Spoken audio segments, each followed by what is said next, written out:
Dhallywood superstar Shakib Khan নিজেকে ভেঙে গড়েছেন, তার উদাহরণ, তার প্রমাণ একমাত্র তুফান সিনেমাটি। এই সিনেমাটি মুক্তি পাবে এবারের কুরবানি ঈদে। এই সিনেমাটি নিয়ে এখন পর্যন্ত আলোচনা সমালোচনায় যেন তুফানি রাজত্ব করছে ঢালিউডে। অথচ এই সিনেমাটির প্রতিদ্বন্দ্বী হিসেবে মুক্তি দেওয়ার কথা ছিল জঙ্গলি সিনেমাটি, যেই সিনেমাটিতে সিয়ামের বিপরীতে এই প্রথমবারের মতো অভিনয় করেছিলেন ঢালিউডের অন্যতম লাহস্যময়ী নায়িকা বুবলি।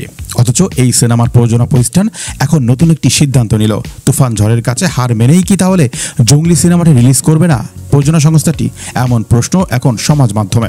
একটি গণমাধ্যমকে সাক্ষাৎকালে এই সিনেমাটির পরিচালক জানিয়েছেন, আমরা মূলত এবারের ঈদে জঙ্গলি সিনেমাটি রিলিজ দিচ্ছি না। এখন এই খবরটি শুনে অনেকেই বলতে পারেন, তুফানের ভয়েই আমরা এই ছবিটি রিলিজ দিচ্ছি না। কিন্তু মূল ব্যাপারটি তা না। সেটি হচ্ছে, আমরা এখনও এই ছবিটির শেষ অংশের কাজগুলো গোছাতে পারিনি। তিনি এ সময় বলেন, আপনারা জানেন কিছুদিন আগেই একটি ঘূর্ণিঝড় হয়েছে এবং এর কারণেও আমাদের শুটিং অনেক পিছিয়ে গেছে। তাছাড়া অনেক কলাকুশলী অসুস্থ হয়ে পড়েছেন। সব কিছু মিলে আমরা হিসাব মেলাতে পারছি না। আর এমন একটা হাইপ জাগানো সিনেমায় কখনো আমরা অল্প পরিসরে কাজ করেও মুক্তি দিতে চাচ্ছি না। তাই আমরা ঈদ পরবর্তী সময়ে মুক্তি দেওয়ার চিন্তা করেছি জঙ্গলি সিনেমাটি। তবে আমরা কখনো শুনতে চাই না তুফানের প্রতিদ্বন্দ্বী জঙ্গলি। আমরা চাই ইন্ডাস্ট্রির ভালোর জন্য তুফান এবং জঙ্গলি এই শব্দটি শুনতে। আমরা অবশ্যই দলবল নিয়ে হলে যাব তুফান সিনেমাটি দেখতে। তুফান সিনেমাটির প্রযোজনা সংস্থা বা যারা করেছেন তারা আমাদের বাইরের কেউ না, আমরা সবাই মিলেই একটি পরিবার।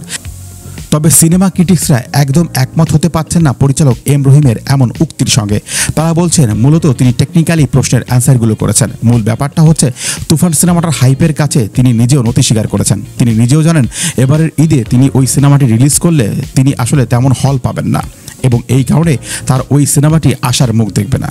তাই তিনি টেকনিক্যালি ঝড় বা অন্য ইস্যুকে সামনে এনে সরে গেলেন। মূলত এটা তুফান আতঙ্কের অন্যতম ফলাফল মাত্র। ঢালিউড সুপারস্টার শাকিব খানের সঙ্গে এর আগেও ঈদে অনেক ছবি লড়াই করেছে, তবে কিল হিম ছাড়া কোনো ছবি তেমন করে আলোচনায় আসতে পারেনি শাকিব খানের ছবির বিপরীতে।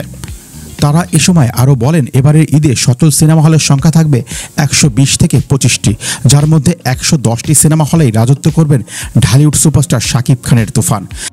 আর সেটা দেখার জন্য আপনাদের আর কিছুদিন অপেক্ষা করতে হবে। আরও অনেক ছবির পরিচালক এবং প্রযোজনা সংস্থাই মুক্তি থেকে সিদ্ধান্ত পিছিয়ে নেবেন। আরিয়ান সাকিব, টোটো, নড়াইল এক্সপ্রেস।